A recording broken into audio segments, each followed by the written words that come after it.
Not only is he a people pleaser, but he's a really nice guy. And if he's a people pleaser and a really nice guy, then he's one of the biggest red flags about. I believe you that he's a really nice guy. I believe you that you didn't see it coming. I believe you that he didn't fulfill you or meet any of your needs in that relationship. And I believe you that nobody else would have saw that coming or believed you, because he actually went out of his way to meet everybody else's needs. He went out of his way to please everybody else. It was you who got left behind. And there was a very, very specific reason that he did that. At the beginning, though, it wasn't like this. It seemed like he did go out of his way to meet your needs. It seemed like he wanted to discover who you were, to figure out what made you tick, to figure out what made you smile. He would say yes to a lot of things. He would nod to a lot of things. And it seemed like you guys were really emotionally in tune with one another. And that's why you didn't see it coming. He complimented you a lot. He made you feel really special. He made you feel really important to him. And he said he just wanted to make you happy. He just wanted to make you smile.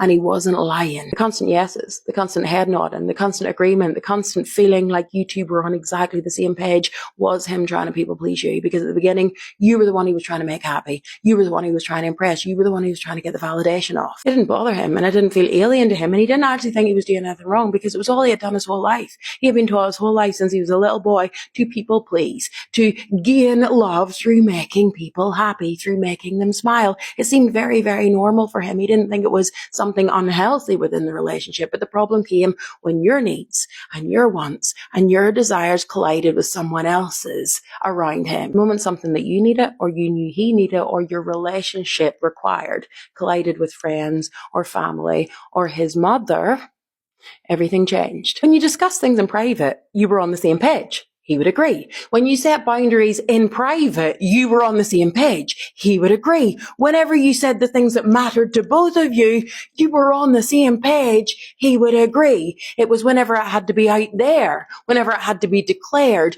to be stated, to be stood up for, everything changed. You see, you were an extension of him. The relationship was an extension of him in his head. So he needed everyone else to perceive you and the relationship the same way he needed himself to be perceived. You weren't allowed to let the side down.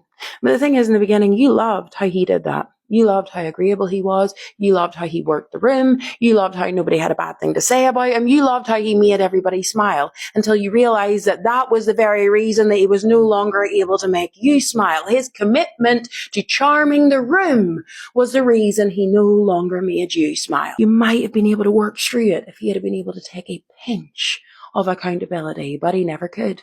He always thought that you were overreacting. He always thought that you were having to make drama, create drama, make a fuss. He always thought that you weren't seeing it from his point of view. He always thought that everything you brought up was unnecessary. He could not understand why it was so important to you to have him stand up for you, to have him put you first, to have him value meeting your needs. No, he couldn't address the fact that he had let you down. He couldn't address the fact that he had displeased you. He couldn't address the fact that he was doing anything wrong, because if he did, then he would have to repair. And some of the repair work would have been far too much for him to face, because it would have let people down. When a man is afraid of letting people down, he never really ever stands up for anything. And if he can't stand up for anything, he cannot stand up for you or protect you or create the safety that your feminine energy requires. The outcome of that is always going to be that you feel unseen, that you feel unheard, that you feel unimportant, that you feel second to everybody else, that you drop down the pecking order. And that puts you in survival mode. And when you're in survival mode,